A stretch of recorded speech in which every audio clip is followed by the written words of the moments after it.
time to play ball. Welcome to the podcast with no limits. Whether it be sports, current events, or random thoughts, this is the place to step in and stay a while.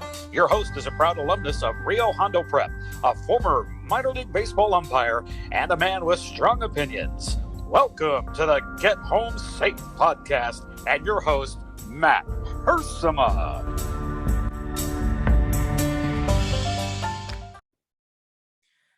Hey guys, and welcome to another episode of Get Home Safe. It is a Friday edition of the podcast, and it will be a football Friday edition of the podcast. Tonight, Rio Hondo Prep will take on the Temple City Rams in a regular season matchup. The Cares 3-0, Temple City 0-3 on the very young season. Today, in honor of that game, we are going to be joined by one of the best players to ever go through Temple City High School. He played at USC for a few years in the early 2000s, in the glory days, we'll say. So we're going to be joined today by Desmond Reed.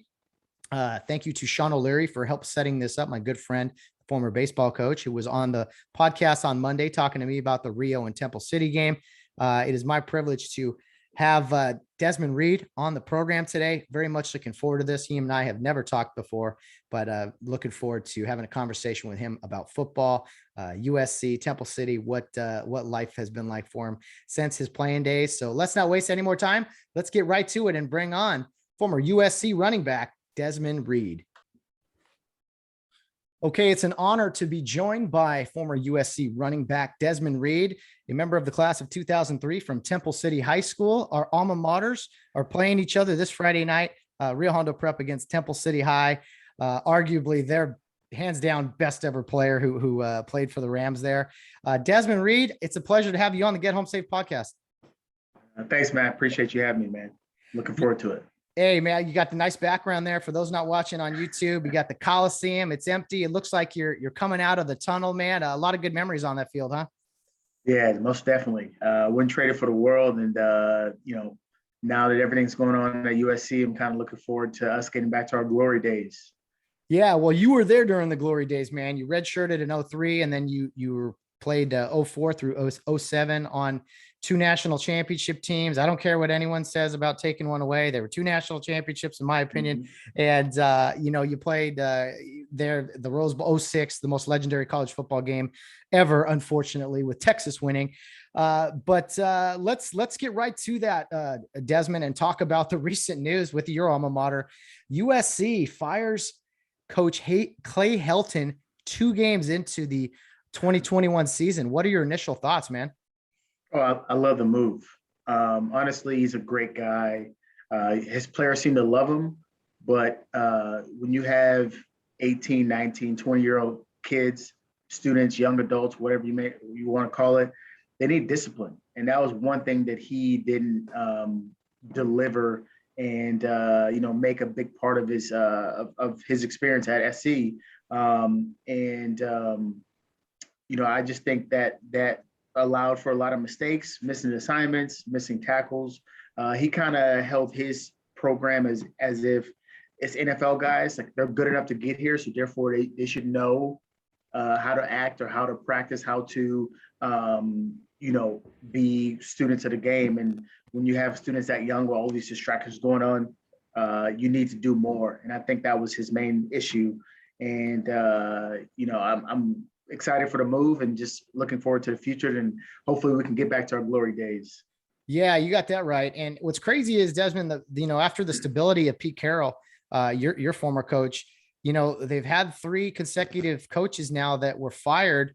I mean, in the middle of the season. This is by far the earliest, but it just seems like the program the past few years, even before Clay Helton, has just not been in a good place. And when you're firing coaches the last 3 in the middle of the season, I mean, that's not really the standards USC is used to playing with. No, I agree. You don't want to be known as the program that does that, but at the same time, is if the coaches that you do have aren't delivering, it's time for them to go and kind of give your players a fresh start and something positive for the program. Honestly, I think that Clay Helton should have been let go 2 years ago. but we didn't have a president at the time, and we had a new athletic director, and he didn't want to come in and make any changes right away. And then COVID saved Clay Helton as well, in my belief, because we didn't play Alabama the first game of the season. Oof. And if we would have last year, it probably would have ended up ugly, and he might have got let go the first game of the season last year. So I think it's 1 year too late, because we had a chance to get a coach like Urban Meyers, and now he's off the market. So looking forward to the changes. What's interesting to me is that it was done 2 games in after one loss, but it was such a bad loss. I mean, you're down 9 points in the fourth quarter to one of your conference rivals in Stanford. And the way in which you're losing, you're getting pushed around, you're making mistakes. I mean, it's the same things we've seen the past few years. So it was surprising to me to see it happen so early, but I think the theory is, let's just get this over with so that we have time to find somebody new. I mean, what are your thoughts on how early it was done in the season? And then who are some potential candidates you think they might or should go after? Well, that's a good question. So number one is, it was a bad game against Stanford.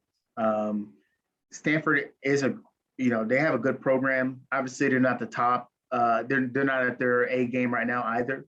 And so we were expecting to win that game, being a ranked team at home as well. Yeah, at home. Something like that shouldn't happen. But Stanford plays tough-nosed football, and that's what I love about Stanford and their coach up there, Coach Shaw.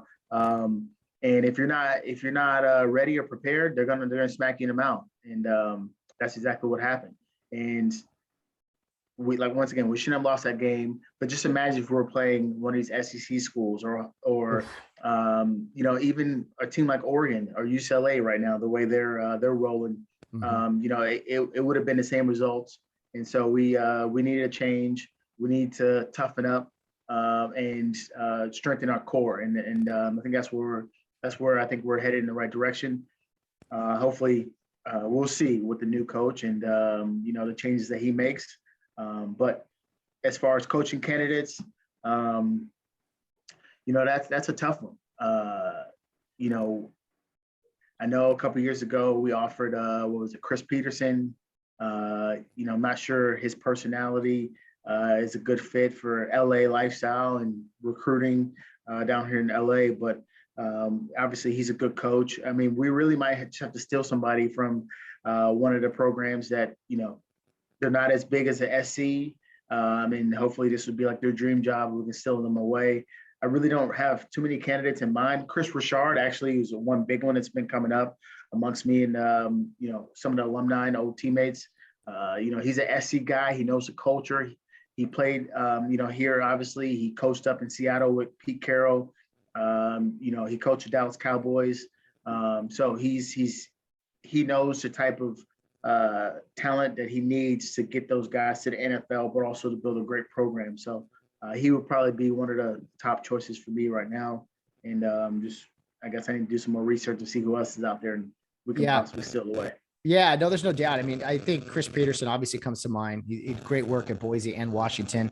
Says he's done for now. He's doing the Fox analyst thing.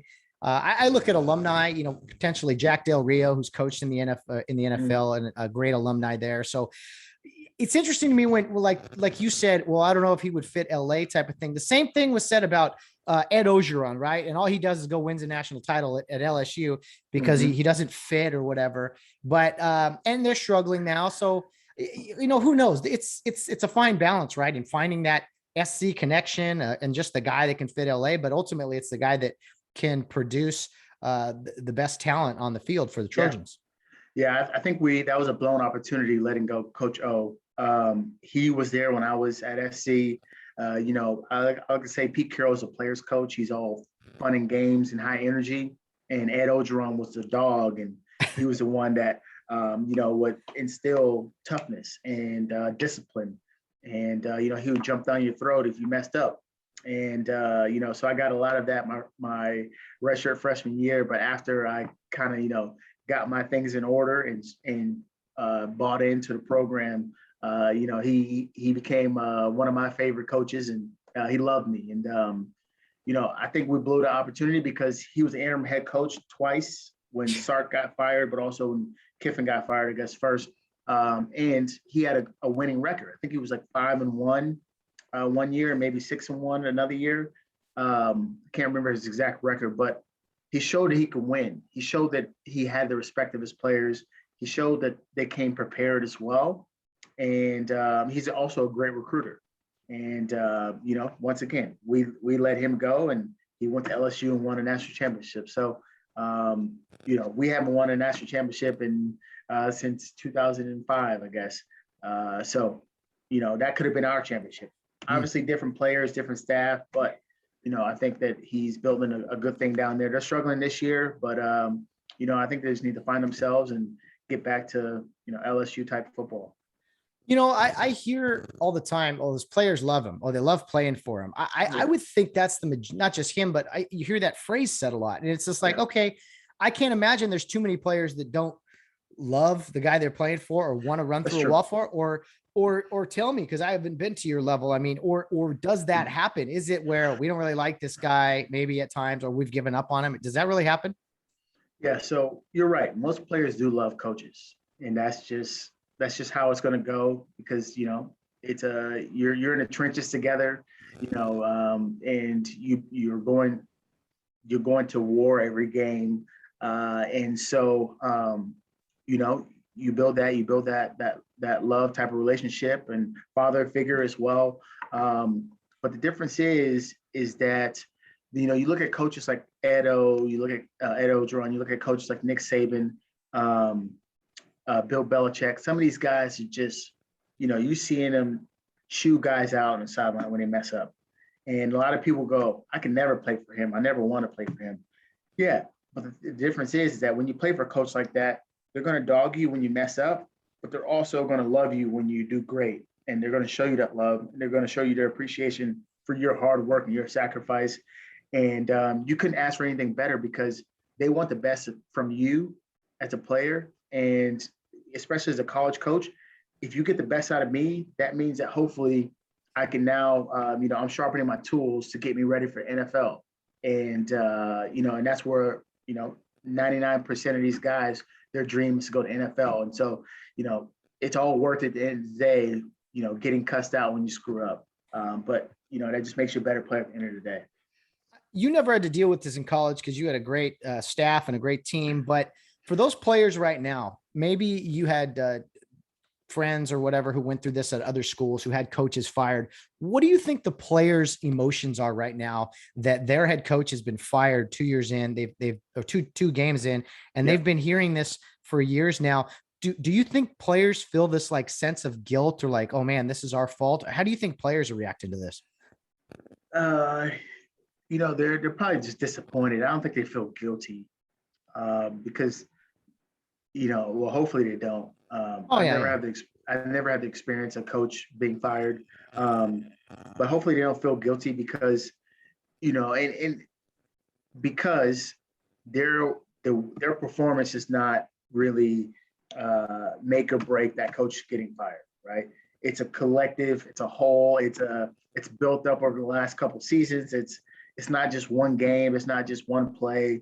And so I hope they don't feel guilty from it. They're just probably feeling down because he was their man, he was their coach. And now they got to make a shift. And so the new coach, it's on him to get these guys, fired back up, to get them focused on the next goals, next team, next man up. So, get ready and hopefully a lot of fire on these guys, because not only did they lose their coach, but you got to remember they got smacked in the face. That's more important. Let's fix what happened in that game so that it doesn't happen moving forward. I like it, man. Well, we'll come back to USC talk about your playing days in a little bit, but yeah, hopefully the program can get back on track. They still got 10 games left to play, so a lot of work to be done, man. But anyway, Desmond, let's talk briefly about your playing days in high school, and then we'll talk a lot about USC. But this Friday, our alma maters are playing. Back when you were in high school, it was the same year as me actually. And, I played at a small school. We were never competed with you guys, but you had an incredible senior year, your entire high school career really at Temple City. But I'll just read a few stats from your senior year for those that don't know. Your senior year, 80 tackles, 9 interceptions as a defensive back. This is 2002. And on offense and wide receiver, you ran for 1,200 yards. You caught 46 passes for 80 yards, and you scored 29 touchdowns, including a California state record of 8 while returning kicks, 4 on kickoffs and 4 on punts. You set 6 school records in 2002. So it's been almost 20 years. I mean, what do you remember about those days, man? Some good days, man. Some really good days. I learned a lot. Came in, as a pretty good Pop Warner player, thinking that I was pretty legit. And, I was doing pretty well, with summer ball, summer league on a freshman team. And then I got pulled up to varsity. And, I'm getting crap from my freshman teammates. And I'm getting crap from the senior guys thinking that I'm not good enough. And, you don't deserve to be here and all of that as well. And, I had to put my head down. I fought with them a little bit at first, but, just defending myself. But I had to put my head down and prove myself. And, for the first 3 games, I didn't even play my freshman year. And I, went to the coach and was like, why am I even on the team if I'm not going to play? And we had a couple injuries happen, and I was able to get on the field and, kind of stayed on the field after that. And so, it's really, it was really amazing to just play with so many different guys, starting with our seniors and when they graduated, to play with the juniors that became seniors, and then the sophomores that became juniors, and then all of my friends, that became juniors and joined varsity as well. So it was a great experience. I wouldn't trade it for the world. I literally would work my butt off, just trying to get better every day, just trying to get better. And that's what I strive for. Well, I don't know how you ran for all those yards on that field surface, man. I've been on that field, and I'm imagining it couldn't have been that good back then. Kind of unstable playing ground, man. I don't think they have turf now, but yeah, that's not the smoothest of field surfaces. Yeah, it was an old school type of field where it kind of mound in the middle of the field, and so the water could flow off to the edges, and it wasn't that bad. I mean, in the beginning of the season, the field was awesome. Yeah. 3 weeks in, 4 weeks into the season, it's torn up, and it's half dirt and half grass, and it was a great experience going to Temple City. And honestly, while I was there, I didn't even know about different records and all of that. It was just trying to put my best effort on the field, leave it all on the field as well. I played both ways, and trying to do whatever I could for my team to win.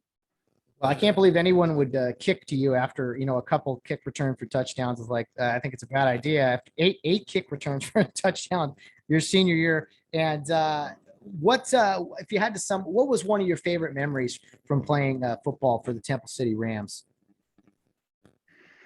That's a great question. Favorite memories from playing ball at Temple City. That's a good. I mean, I had one of my favorite memories is playing South Pass. I think I had like a 6 touchdown game, and I scored. I returned a kickoff return. I returned a fumble return. I think I returned the interception for a touchdown. And then I had 3 on offense. I rushed 1. I think I received 1, and I forget how I scored another one, but yeah, I believe I had 6 touchdowns. I can't remember all the ways that I scored, but that was a pretty awesome moment. But yeah. My buddy Sean O'Leary, who's your good friend, he said, he scored a touchdown, rushing, receiving, punt, kickoff, and interception in the same game. So that must have been the game he told me about. That's pretty cool, pretty special, just an all around great player. Back to Sean O'Leary now. So he's a baseball coach. I've umpired a lot of his games and such. And he would always tell me, I know Desmond Reed is one of my best friends and this and that. And so he told me a story about the first day you guys met. You were like, I don't know, 9 or 10 years old, maybe. Do you remember 10, that? yeah. You remember that day and how did that all go down? Yeah, I remember the day. It's pretty funny. It's like etched into my brain because I was 10 years old. I moved from Alabama to California. And, I used to go play basketball at the local park, and there was, baseball diamonds there. And, I hear this coach yelling at players, telling them what to do and, how to ground the ball and, tag a person at first and all of that. And as it got closer, I see that it wasn't a coach. It was a shortstop, and it was Sean O'Leary, which is pretty funny because I thought he was the coach out there yelling, but he was, I guess, a player's coach. Player's coach at 10 years old. The kid really knew the game. But yes, I went over to the coach and the real coach and asked him if I could play or sign up. And he said I couldn't because, registration already happened. The season's already started. And then I offered that, being a little smart, I like, well, if I race your fastest player and I beat him, can I join a team? And it didn't quite work out that way, but I did race one of their players, and I think I beat him. So that's kind of how Sean O'Leary and myself, how we met. And I think the following year we played together on the Pop Warner football team. So we've been friends ever since, and I was the best man in his wedding as well. Yeah, he told me that, and he told me that he talked about those Pop Warner days. He said, "Yeah, that's the only time I played football was Pop Warner, and I used to just run alongside Desmond, like he did everything, and we scored. So, not much to be done for Sean. No, he's had a great baseball career, coaching and obviously playing too. He told me that baseball might have been even a better sport. He said you were good at everything you did. Did you play all the sports all the time? Yeah, so I started playing baseball when I was in 6th grade, I believe. 6th grade, yeah, 6th grade. And, I did play all the sports. I played basketball, baseball, and football mainly. I did a little track when I was in high school, like in the off season. It was during baseball season, so I would kind of fill in during like league finals and stuff just to kind of help out our team. But yeah, I was to be honest with you, I was probably better at baseball than I was at football. Just because it came to me naturally. I was a pretty good hitter, and I had a really good arm. And when I was younger, I was trying to be really cool like the real baseball players and play shortstop, but I could feel the grounder, but I wasn't consistent enough to really be the starting shortstop. So I got moved to outfield, and that was a position I should have had. It was center field. If I just didn't love the sport. To me, it was boring. Games are awesome, but practice. You got to practice base running drills, bunt drills, defensive drills as well. Batting obviously was fun, but everything else, wasn't as fun. And, I didn't love that. I didn't love the sport like I did football. And I guess, having the contact with football and even practice is fun because you still get to hit people. Yeah. But if I could do it all over, if I could do it all over again, I'd probably do the same thing. But if I was smart about my decision and probably wanted to have a longer career, I would have stuck with baseball and rode that out. Gotcha. Yeah, that's hey, it is tough. Baseball's weird that way. It's like this grind, and you gotta just have this patience to work hard. Mm-hmm. But yeah, I'm sure you would have been great. Did you run track? Did you play basketball also? Yeah, so I played point guard on a basketball team as well. When I got there, we had some really good players, Temple City, like Ralph Becerra and Johnny Hugh. And when I was in 8th grade, they had some really good players. I used to go there and watch the Johnson twins, Jason and Josh Johnson.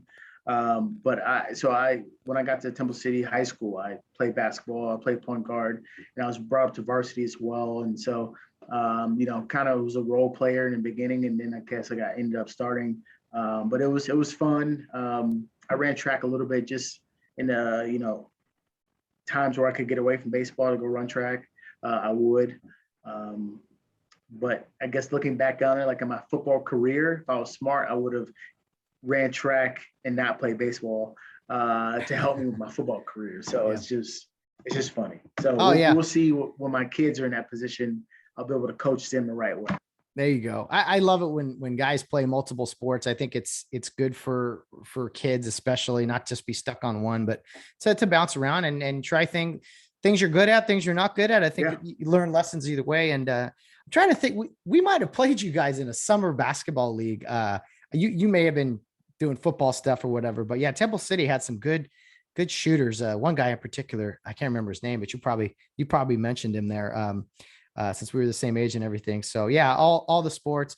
I don't know what Temple City is like currently there, Desmond. I think things have changed quite a bit. Might have to do with a lot of the participation, but yeah, sure. My Rio and the Rams are playing this Friday night, man.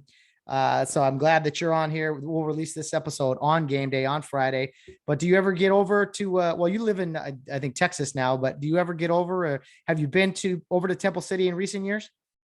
No, I haven't been to a game probably since 2004 or 2005, maybe, when I was still in college at SC.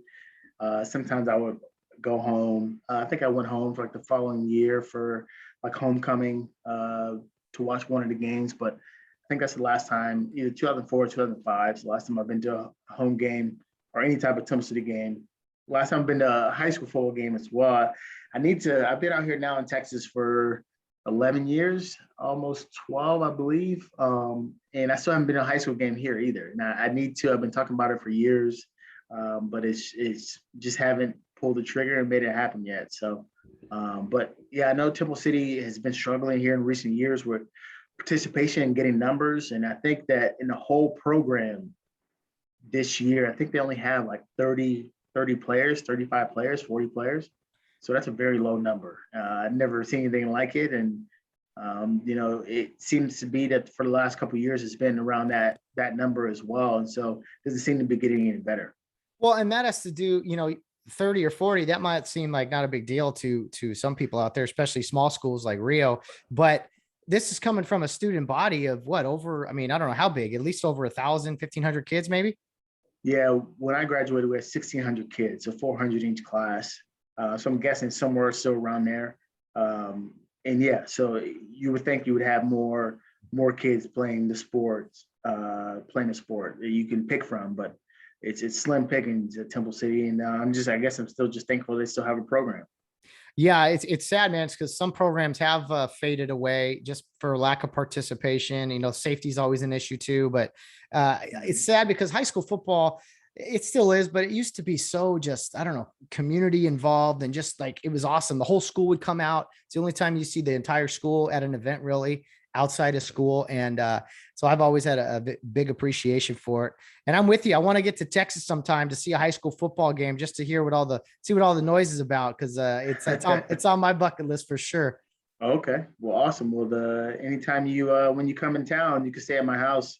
Oh yeah. Wow. You got a free place to stay. So. Oh, cool. I drove by, I was driving through Texas one year and I had to stop by Odessa and see that Friday Night Lights stadium in Permian or whatever. That thing's a real deal. Rattlesnake Stadium, man, they build cathedrals out there for high school football stadiums. I know. It's wild. They built one a few years ago in Plano or Frisco, and it was like a $60 million stadium for high school football, brand new stadium. And then like a year later, it had foundation issues. So can you imagine that lawsuit, suing the construction company or whoever that built the stadium? And so I think they've gotten it fixed since, but it's pretty awesome to have something like that. It is bigger than life out there. So yeah, I love the towns shutting down and all that. And we have so many high schools so close in proximity in Southern California that you don't really get that feel anymore. But oh well, it is what it is. So fun game Friday night, Rio Hondo Prep versus Temple City High School, local flair matchup, the first time they've ever met in school history. So that should be a lot of fun. Desmond, tell me I talked about your high school career. As far as college offers went, you had a very successful career in your senior year specifically. How did you end up deciding to go to USC? Were there other offers? I mean, this was right before the program took off. So did you want to stay home? Did you think about going elsewhere? Tell me about making that decision. Well, it's funny because when I first moved to California, I was a UCLA fan. Oh, really? Yeah. So I think it was just I like the colors of UCLA. Okay. Temple City. So I played Pop Warner football for Temple City, and then got to high school. But our rivals were Arcadia. Arcadia has the same colors as USC. So I think I've always hated those colors because of Arcadia. And so starting from 10 years old, until I was 18 in high school. And but one thing that was really cool was that our band director went to USC. So every home game or every game we went to or every game we had, they played the fight song come as we came out to the field. So I've always loved that fight song. So, okay. But I had offers from a lot of different schools in the Pac-12. Outside, I guess Pac-10 back then. Outside of the Pac-10, I had Florida, Nebraska, Hawaii, Michigan, and then I had Arkansas. So I had a few schools outside of the Pac-12. I think I had almost every Pac-12 school besides like Oregon and Stanford, I believe. SC was kind of one of those late bloomers for me to offer me. And I still harass Steve Sarkisian still to this day that, what took you guys so long? But I chose SC because they were just an upcoming program. They had one good year. When I was a senior in high school, they had a really good year. They went 12-1. That's when they had Carson Palmer and Troy Polamalu. They were both seniors as well. But I chose SC for the connections for after school, like after I graduate. Because I was kind of realistic, being a 5'9" guy. Obviously, I had dreams and aspirations to go to the league, the NFL, but still wanted to kind of set myself up for what happens if I don't go. And the connections that you have, that degree from SC means a lot. And so I know that whatever program I went to, I would be able to contribute. May not be a starter, but I know that I was going to be on that field somehow, some way. But that was one reason. That was one thing that set SC apart from all the other schools I was looking at, was how the alumni association and the connections went for athletes or just students in general after you graduate. Well, yeah, and then your family being able to see you, you can get to and from home pretty quick. I mean, staying local is pretty cool. Truth be told, I was a UCLA fan growing up as well, and then because I really only gone to UCLA games, the Rose Bowl, and they had some good teams there in the late 90s. And then a few of my coaches took me to USC games. I was like, wow, yeah, I much prefer this. And so there were some other elements too, other reasons I switched. Anyway, I may have been dating a girl who was really a UCLA big fan. And when we broke up, I was like, that was my way of getting back. You know what? Fight on. No. Anyway, that's a funny story. That's awesome. But never UCLA. They never came knocking at your door. Yeah, they did. They did. And I went to a camp for UCLA. I was in 8th grade heading into high school. And what was it? Pete Hicks, Skip Hicks's brother.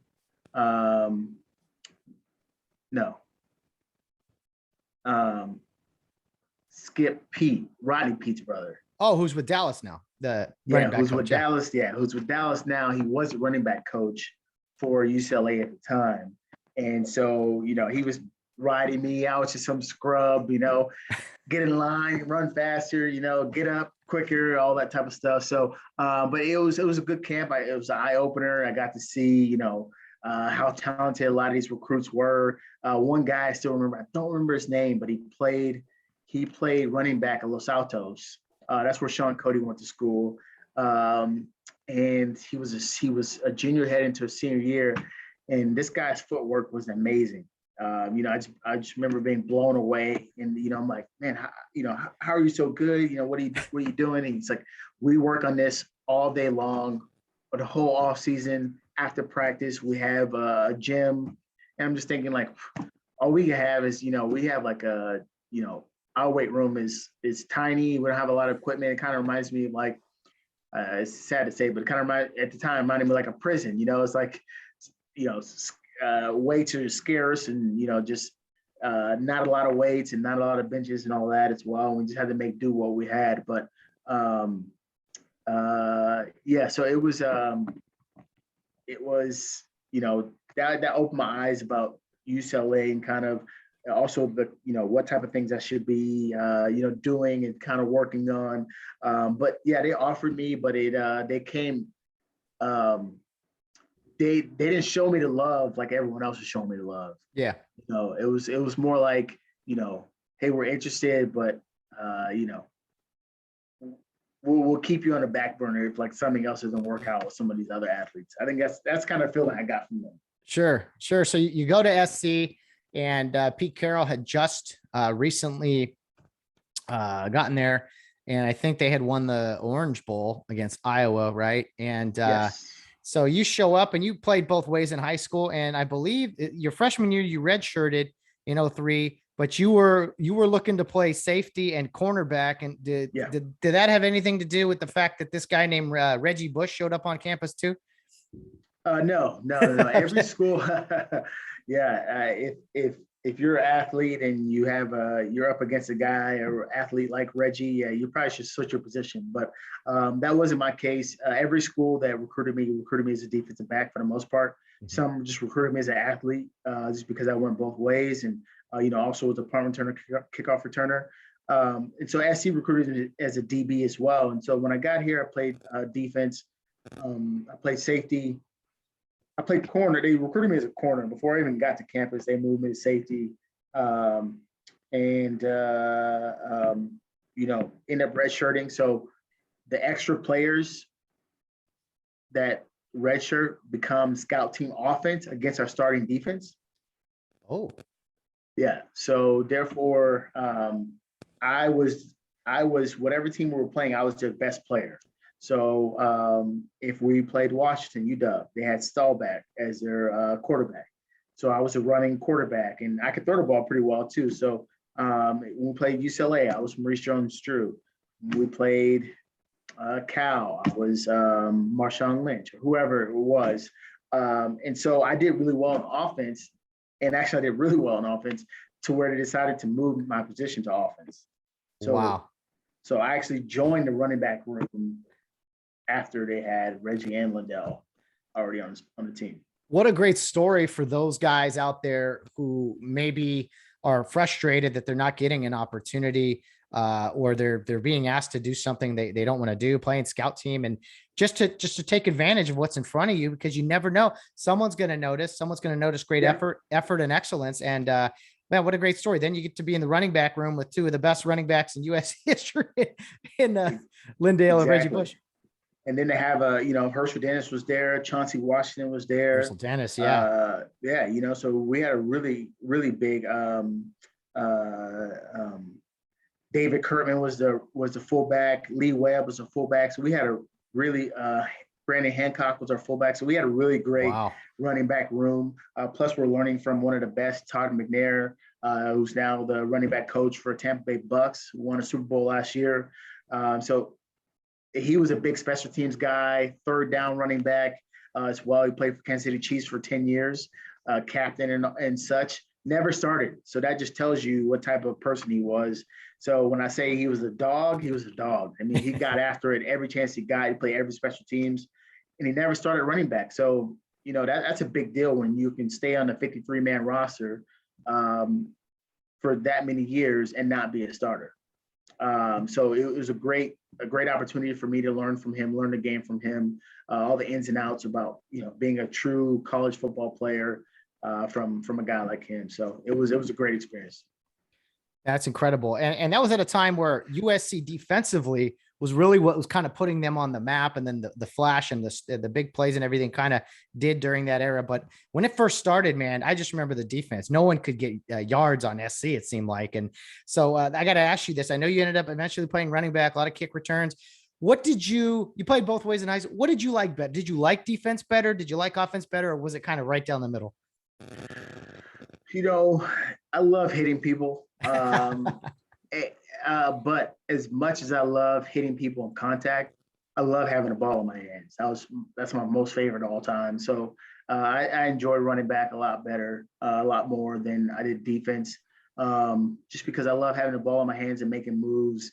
I guess taking me back to being a kid, and you throw the ball up in the air like it's a winning touchdown pass, or you're getting a kick return, and you throw the ball up in the air. Now you catch it and you're counting down. I got 10 seconds to get from here to the end zone, and that's kind of what I would imagine being out in that field. And I love having the ball in my hands, and so I still get the contact aspect of it being a running back, because everyone's trying to hit me too, and I thrive in moments like that.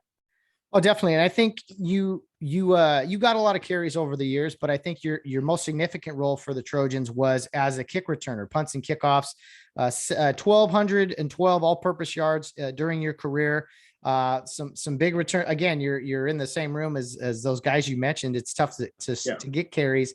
So during your, you see 03, you redshirt. So 04, 05, 06. And so you were on the national championship teams, the one that where you guys beat Michigan in the Rose Bowl and were declared national champs. Next year you came back, left no doubt, crushed Oklahoma in the title game, 13-0, and then played in that infamous Rose Bowl game against Texas that unfortunately you guys lost. But I mean, what was it? That was like the peak of the Pete Carroll era. I mean, what was it like to just be a part of all that? Well, the interesting thing is that, even though we're winning so much, but when you're in it, you don't realize how special it is. Ooh. Until afterwards. Like it was awesome. Everyone knew who we were. We would go to, like bars or clubs in Hollywood and stuff. And because at that time, what people don't realize is that we didn't have an NFL team. And so we were kind of the NFL team of LA. And so we got that type of love when we went out. And, when you see, you watch the 30 for 30 and you're seeing all these different celebrities that are going to the games and getting to meet them. And, different people came to speak to us as well, like during our meetings and stuff. Like, we had Shannon Sharp, we had Will Ferrell, we had Marcus Allen, some of these other greats running a lot come in and speak to us as well. And, it was just special, everyone wants to be around winners. And, when you're winning like that, it's all fun and games. It's all happiness. It's all great. It's all love. And, we just roll that wave, and, we put the work in. Don't get me wrong. We put the work in. The thing that made us so great is that the recruits that we brought in on both sides of the ball made us better. When you look at all the guys that were drafted, and you see this happening now with Alabama and LSU and some of these big time programs now, where everyone's getting drafted on a team, whether it's, even later rounds too, but you'll see a top defensive, interior tackle. Well, when you look at the offensive line he's going against, they're probably amazing too, and they're getting drafted. And those guys just playing against each other all day long, makes them better. You look at Cedric Ellis, drafted in top 10, and then going against him was Ryan Khalil, who had like a 10-year career in NFL. I think he was drafted second round, maybe. Sam Baker, Lawrence Jackson, Frosty Rucker, Sean Cody, all of these guys. And then you look at our running backs and our linebackers, Keith Rivers, Ray Malaluga, Clay Matthews, Kaluka Malaga. And then you look at our running backs, Reggie Bush, Lindell White, we just made each other better. And Pete Carroll found a great way to get us to compete day in and day out. And, we let it all go on the field when we got to play our opponents, and, we won a lot of games. What was Pete Carroll like on a daily basis? I mean, he got the best out of you guys. Was he about, I know he was big on competition, but was he big on just, let's be loose, have some swagger, handle business? I mean, take us into one of Pete Carroll's meeting rooms, if you would. Well, Pete was always a fun guy. I'd say he's a player's coach where, anytime he comes around, hey, Des, you fired up today. How's your family? How you feeling today? That type of thing. Great run or great return or whatever, it is. But he's always fun, energetic, happy. And he lets your position coach be the big disciplinary guys. Ed Ogeron, Todd McNair, the linebackers coach, Ken Norton Jr., those guys were the guys that jumped down your throat when you mess up or make a mistake. And Pete's just coming around, he's happy-go-lucky. And when you're an underclassman, you don't realize that everything they're saying is coming from Pete Carroll's mouth. But as you start to get older, you realize that you're like, okay, so he's cussing me out. So that means Pete Carroll's cussing me out. So I don't like Pete either, screw you too, Pete, Yeah. So it's pretty funny. But yeah, he was that charismatic guy, lots of energy, and he got us prepared and ready to go. That was such a fun time to watch, man, because you guys went places and just dominated. I mean, the big Notre Dame game, the Bush Push game. I mean, that's still one of the craziest games I've ever seen. It looked to be so loud, so crazy. I mean, do you have memories of that game in South Bend that day? Yeah, I got a ton of memories of that game because I actually tore my ACL during that game as well. Tore my ACL, LCL, MCL, everything but the PCL. I tore my hamstring ligament, which is the tendon on the it goes from your hamstring over to the side of your leg. It controls the flexion of your foot. So after that, I had drop foot, but it was an electrifying game. Starting with the day before, we get there on a Friday. We show up to the stadium always. Look at the stadium, go play catch on the field, and all of that. And we get there, and they have fans that are waiting for us. So they're actually kind of down probably 100 yards from the bus. And all of a sudden we stop where we stop, and they come over, they're running towards our bus, and they're holding up signs and yelling at us. They had a sign of O.J. Simpson and all of that as well. And, and so that kind of got us going from right there at that moment. We were already excited to be going there, but, that added a little bit more excitement to the environment. And then, we get inside the stadium, we notice it got long grass inside the stadium, and we're like, oh, this is horse crap. They're just doing this on purpose. It's kind of a little bit of a soggy field as well. And, game starts and rolls around. I have a big kickoff return in the first quarter. I think it was like 46 yards or something like that. And, that kind of got us going. And, I believe I had a second one that was pretty decent as well. But then, I was going back for another kickoff return, and, we had switched end zones, and they kicked the ball to me, and I realized that it was going to get stuck in the wind and it was going to go over my head. So I turned to try to go, backtrack and set up for the ball, and stepped down and hyperextended my knee and tore my knee up. And so, Charlie Weiss was in a newspaper, I think like the week of or a few days after the game, and he discussed that they grew the grass out to slow us down. So he admitted it. But they had, I think, 3 players go down with knee injuries that same game, and 2 tore the ACLs and 1 just had a knee injury. So, I kind of feel bad for those guys too, because they must know that they grew out the grass on purpose to slow us down too. And that's kind of probably the reason why they got hurt as well. Wow, that's so unfortunate. Just trying to anything they could do to win a game. Unfortunately, they did not win that day. And wild. I remember I got home from something and was watching the fourth quarter, standing in my living room by myself when Matt Leinart hit Dwayne Jarrett on that 4th and 10, and I was just losing my mind. And then just a wild game. Ironically, Charlie Weiss ended up hurting his knee either later that year or a year later, getting rolled on a big play.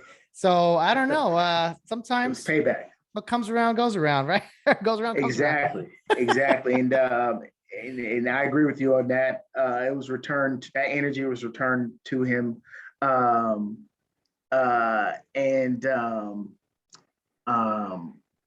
also too, the end of that game was just ridiculous.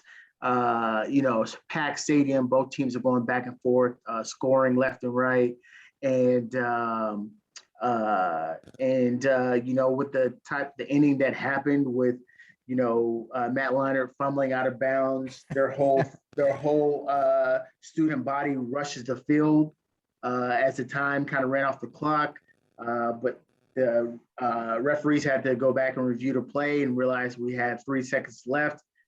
The announcers had to call over the speakers, get off the field, and they got off the field. They just got off the playing field, but they stayed on the sidelines.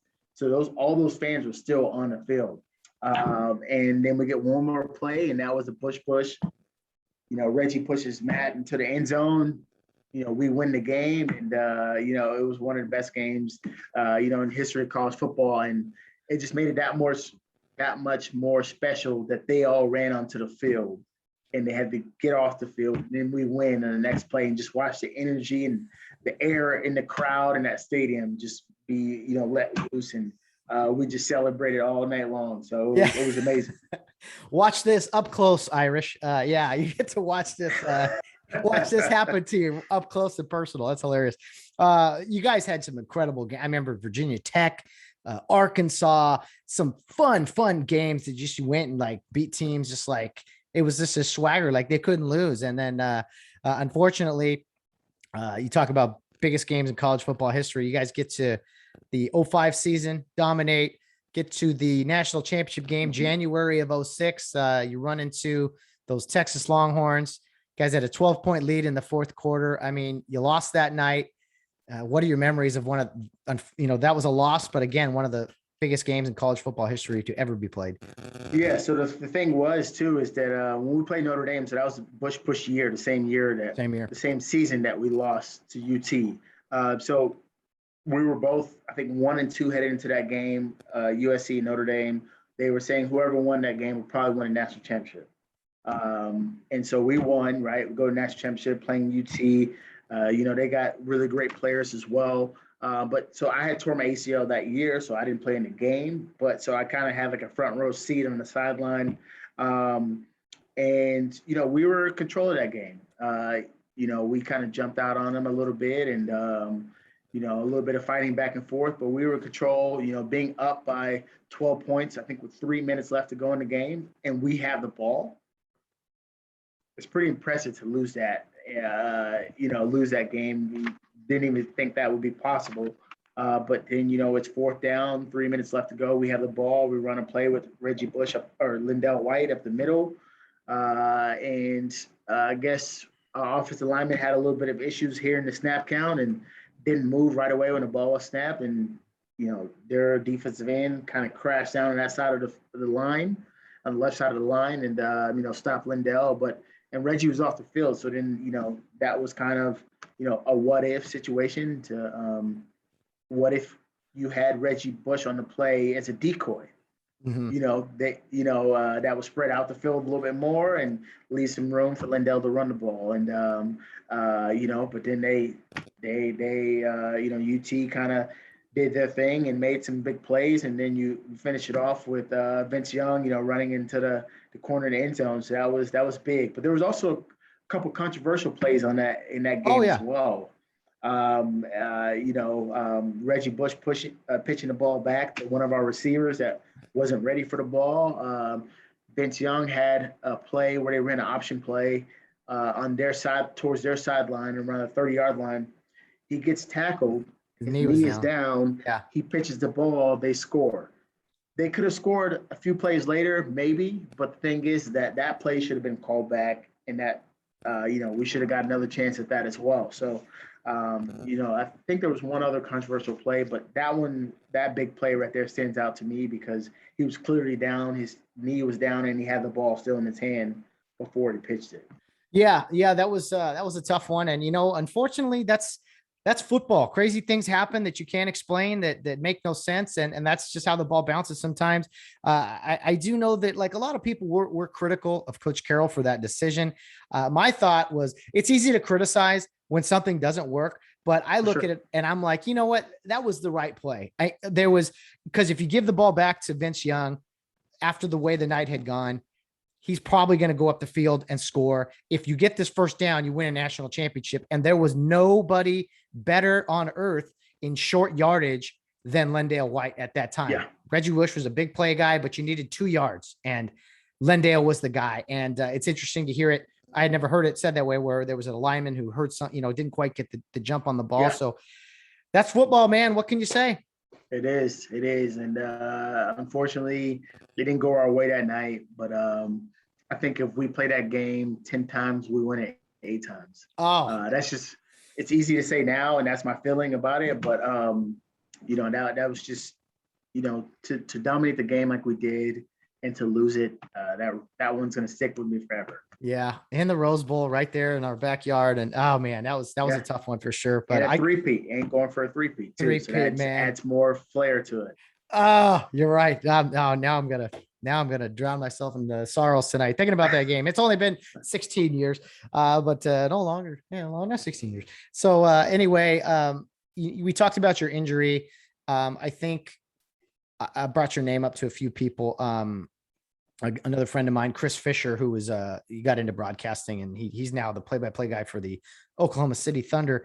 But wow. he was around the program at the time and everything. And so one of the things he said, and a few other people have said, is, Desmond Reed, man, he battled through injuries. And to your credit, you ripped up your knee there in 2005, and you bounced back and you were able to play more. So talk to me about getting through that gruesome of an injury, really. Coming back, getting back to get back on the football field. Yeah. So the thing about it is that the easiest part was the ACL, MCL, LCL. That was the easiest part, and I recovered from that like normal. I was back doing drills with the rest of my football team during that summer in 5 months, but I still had nerve damage. So I think there was 2 other players before me that actually played football after having damaged their nerve to control the flexion of their foot, so playing with drop foot. So there wasn't a lot of knowledge out there or information on what braces to use, how to tape up my ankle, what type of systems to strengthen. Even though you can't really strengthen the nerve, but it was, trying to just get back to normal.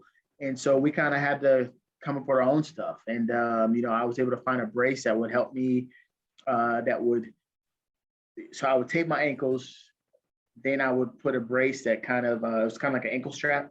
And then I would put another like small little plastic piece underneath my shoelaces, tie my shoes real tight, and it had elastic on it. So then you would take my ankle like this, and that strap would then click into the 2 pieces would click together. And I would kind of hold my foot up a little bit more. And then I would tape my cleat on top of that. So there's a lot of pressure. But it was able to work. I don't think I kind of lost a little bit of a step, like as far as quickness. But that's just my mentality. It's find a way to find a way. And, I'm going to find a way to get back on the field. I'm going to find a way to improve my lifestyle when it comes to, playing football. And, I'm going to continue to grind like I've always done. And yeah, so it was very tough. It was a foreign situation as well, but it was necessary for me to keep playing, and that's what I was going to do. Gotcha, man. So you came back, played there in 2006 and I believe 2007, and most of what you did again was kick returning. And so, I mean, what are the kind of the memories there at the end of that possible three-peat? You finished out your USC career. You guys didn't really get a shot at a title again, but I guess the back end there of your USC career as it ended, what are kind of some of your memories there? Well, one thing I forgot to mention too is that one of the hardest parts about my injury is kind of like I was written off too for a little bit. Like all the doctors said I wouldn't play again. So I had to get second opinion, third opinions from different docs outside of SC's doctors. They cleared me. SC's doctors wouldn't clear me. And so our coaching staff, they kind of went out and we brought in 4 other running backs that year, and so I was kind of forgotten about, but, kind of wanted to prove myself and get back on the field and show them that I still had it. And so, yeah, I didn't get as much carries as I did previous, but I would still get a couple carries a game. It was, I was taking what was given to me, right, and trying to do the best with my situation. But as far as what was your last question? Oh, just kind of getting, finishing up your USC career. I mean, what your 06, 07, what that was like, because a lot of those guys had graduated or went to the NFL. So you were still there, and kind of, tell me what that was like for you finishing up your USC career. Yeah. So I still had some of the guys that also redshirted with me the first year. And so we all still graduated together with Lawrence Jackson, Terrell Thomas, Chauncey Washington, some of those guys, Cedric Ellis as well. He redshirted. Sam Baker, I believe, was still there. So I still have some of those guys. So, it was just different. Our job then was to teach these young guys, the roles of, being a USC football player and what that meant, and, our work ethic and kind of our, grinding until, till you can't grind anymore. And just being hard-nosed football players. And, we never got back to a title game, but we were ranked number 1, I believe, or within the top 2 for those last 2 years at some point. 1 year we lost to Stanford, on a deep fade route late in the game. Another year we lost to UCLA in the fourth quarter, they scored or whatever. I think we lost them like 13-9. 13-9 that game. Yeah. I remember. Yeah. So yeah. I think we were ranked number 1 in the nation. So we would have went to, and it's the last game of the season, we would have went to national championship if we didn't lose that game. That's right. They knocked him out. Yeah. So they knocked us out. So every year we were still up there. And so it was still fun. It was still, obviously when you look at, winning 2 national championships and losing to Texas on the third, well, we were still in a place every year to get to the big game. And so we were still fighting it out. It's not like the program just dropped off and, we only won 5 games a year, but we're still a powerhouse. And, we were still trying to put our names in the record books for winning another championship. So it was fun. We battled it out and we lost a couple close ones there. And, we still played good, solid Trojan football. Well, I know fans would definitely love to have those times back, just being in the mix, competing, right, for Pac-12 championships and national championships and just Rose Bowls. I mean, just the consistency there. I heard someone said this, that USC has not won the Pac-12 in 12 years, I think, or something like that. Or maybe I could have been wrong. There was something I heard, some crazy stat like that. I was like, what? That doesn't sound right. It doesn't sound right. I feel like oh, you know what? Yeah, it does sound right, actually, because we won the South a couple times over the last 5 years or so. But no, we haven't won the Pac-12, I don't think. That's just crazy to me, man. That is just so crazy. How does that happen? I mean, that's what's been so frustrating, is dropping off the map here. I just can't fathom. Yeah. It's got to be frustrating for you as a former player. Yeah, it's frustrating because, we've had some decent coaches. It's just they haven't, Kiffin was a good coach. I think he's a better coach now because he's learned a lot from Nick Saban too. Obviously learns a lot from Pete Carroll, but, he's a great offensive mind, but, I don't think I really don't know. I think that discipline was a big thing for him too, and that he didn't instill that into his players enough. We hired Sark, and, he kind of went through his issues and, faced his demons a little bit there. And, and that kind of affected his coaching style because he's a tougher coach, I believe, than Kiffin was. And he kind of demanded more from players and preached discipline and all of that. And, but I think his off the field issues is what cost him in our program for being successful. And then Helton, not having the discipline there and, That really, you're only as good as your worst player. And when you don't have guys that are disciplined and playing assignment football, you can't win games. And yeah, you're gonna win some games because we have a lot of talent on the team. But so it's close games you lose. The games that you should win, you don't win. And then obviously when you play a powerhouse, you get exposed too. So yeah, it's really true. And all of these last three coaches have had good opportunities. It's just something was a little off with every coach. And so we haven't been back to the dominant program like we're used to or accustomed to, or like that we had when I was back in school.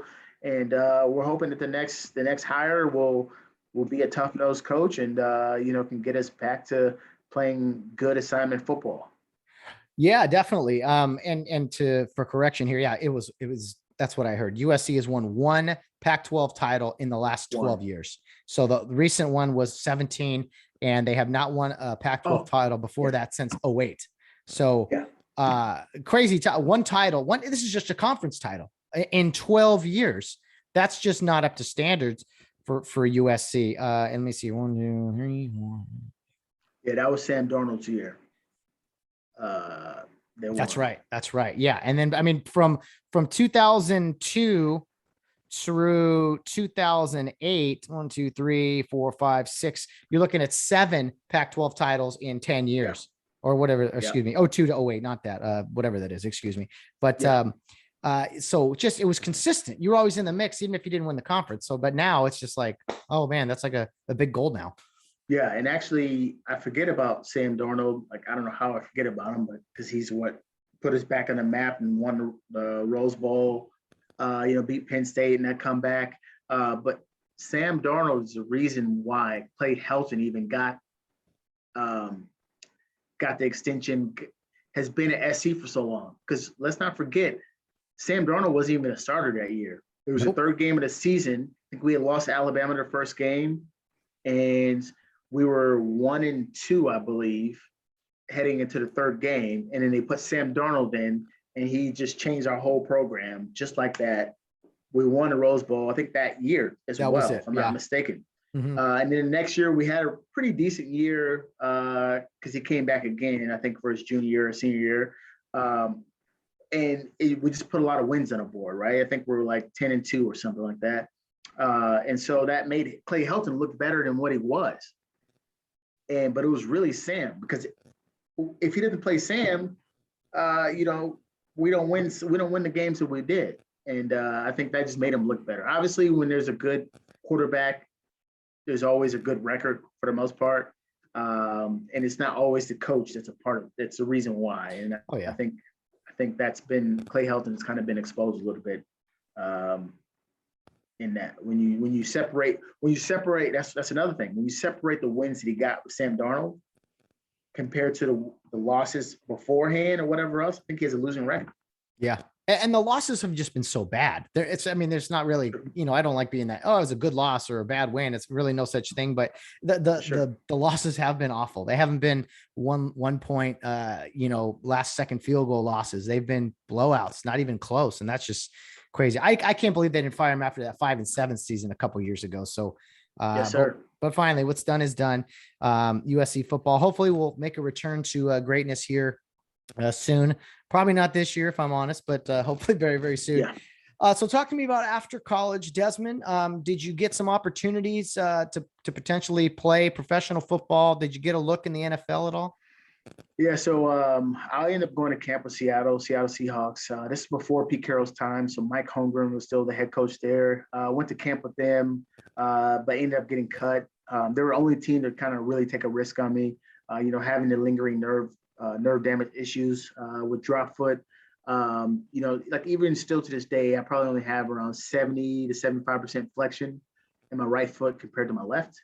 So it just means like if you're sitting down on the ground and they ask you to point your feet to the sky, my left foot can be straight up and down. So my toes will be pointing up to the sky, and my right foot will be, somewhere around here. So wow. I can't bring it all the way up. It will stay around there. That's the highest I can bring it up. I went to Campus Seattle, ended up getting cut. I was close. My agent was in contact with the Pittsburgh Steelers the year they won a Super Bowl. Was it 08, 09? He called me, told me to get ready. They might want to bring you in. He ended up calling me back and said they went with someone else. And so they ended up winning a Super Bowl that year too. So that would have been amazing. But, it was great. It was a great experience for me to be up in Seattle, kind of see what real NFL talent is like. I got to see that I was good enough, but to be honest with you. I got to see that I was good enough to actually make the squad. But I think just due to my lingering injuries, why take a risk on a guy that has lingering injuries and nerve damage when you can find someone just as good with no injuries at all, that's fully healthy. And but at the same time too, it was a lot easier for me to move on from the game, knowing that I had those injuries, and that's the reason why I'm not getting picked up or not getting a real shot or a real offer. I've had some of my teammates that they were really good and probably talented enough to play in the NFL, and they did play for a couple of years. But even after they got cut, they kept trying every year, for 5, 6 years down the road. And, they didn't really build a career for themselves. And so they were kind of stuck with, finding their identity. And so for me, it was a lot easier for me to move on because I knew that, my injuries is the reason why I'm not getting picked up. Well, it's unfortunate that most football careers come to, well, they all do at some point, and yours probably earlier than you wanted, but, all for good reason. Yeah. And it's nice to know that, at the end of the day, you knew, hey, you could probably competed and kept it going, but just sidelined, no pun intended, just with injuries. Yeah. So, man, you had a great career. You had, you played alongside some amazing talent, NFL guys. Was it different going to that training camp when you're around all NFL guys versus NFL guys that you had been playing with for 4 years? Yeah, it was a little different. It felt a little faster in the NFL, but I think too, it's just because I didn't know the playbook and all of that as well. I think that was a big reason of it. So I didn't really get a true feel for what it's like because I wasn't seasoned, I guess. And, I'm still thinking about where I run in this play, who do I block? So it's so fast. But yeah, every person there is top talent in the NFL compared to college where, you may have some guys in certain positions that, aren't really NFL guys. But every player in NFL, obviously is an NFL guy and their talent level is crazy. And so, yeah, because people say this all the time where you see, people at the end of the year go, okay, well, Jacksonville last year lost every game. I bet Alabama could beat them. No, they can't. Doesn't even come close. Doesn't come close because the talent level, the weight these guys weigh in the NFL, the strength of these guys, the speed of those guys, every position you have guys that are top tier talent. And that's how I felt it in Seattle. Wow. Well, after the playing days are over, tell me about life after football for you and kind of, the past, whatever it's been 10, almost over 10 years now and kind of what you're doing currently. Well, so life after football, I ended up moving to Texas. When I graduated, the economy had crashed, right? So I didn't make it in Seattle, moved back to California. At the time, my girlfriend at the time, she was in law school here at SMU in Dallas. She's from Houston originally. So I decided that the market in Texas was still kind of strong. I guess oil and gas kept the market up. So I decided to move to Texas, kind of work my way up. I worked in sales. Then I worked my way up to like a medical device sales. So I worked there in that industry for around 8 years or so. So total knee and total hip implants. And then kind of switched gears around 3 years ago.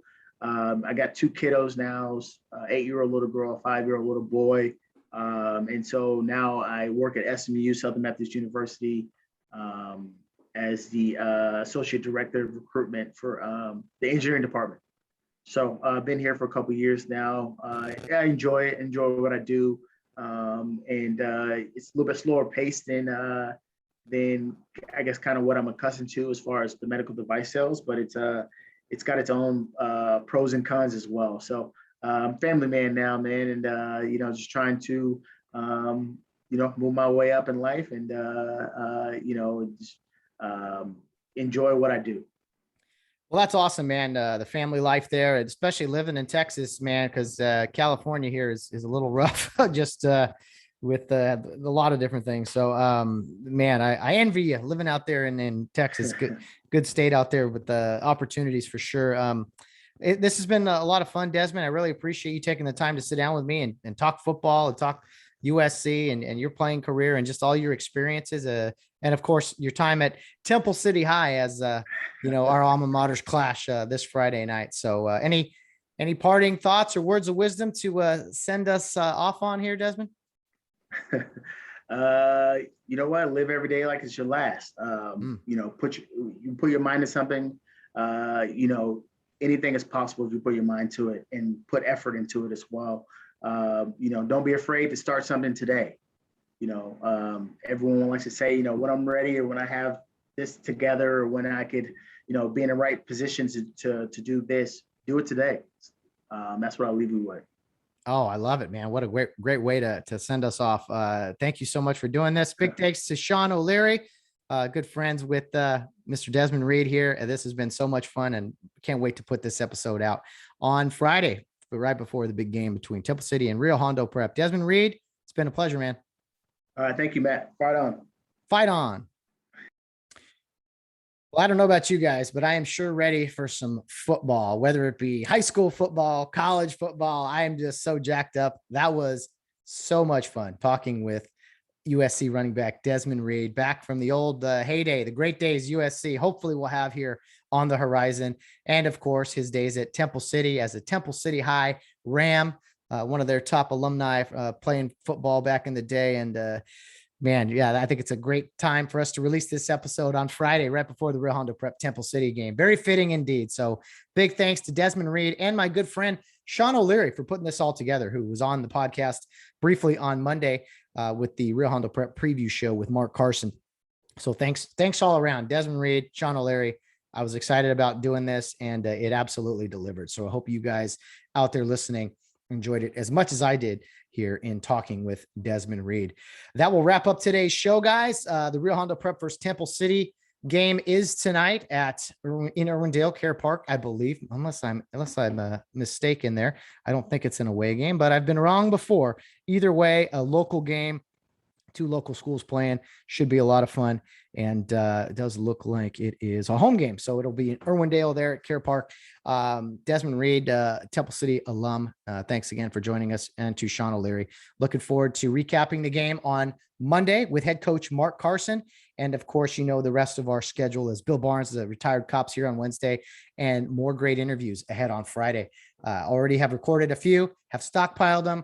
Got to tell you, some of my favorite episodes upcoming here on Fridays with long form interviews and conversations with new guests every week. So thanks for all the support, guys. I encourage you, after you hear this, and if you watch the Rio Hondo game, send us a voice message with your initial thoughts after the game, or send us an email. You want things to be said or questions for head coach Mark Carson on Monday's show, get those in right away. You can see that information in the episode notes, or email us at gethomesafepodcast@yahoo.com.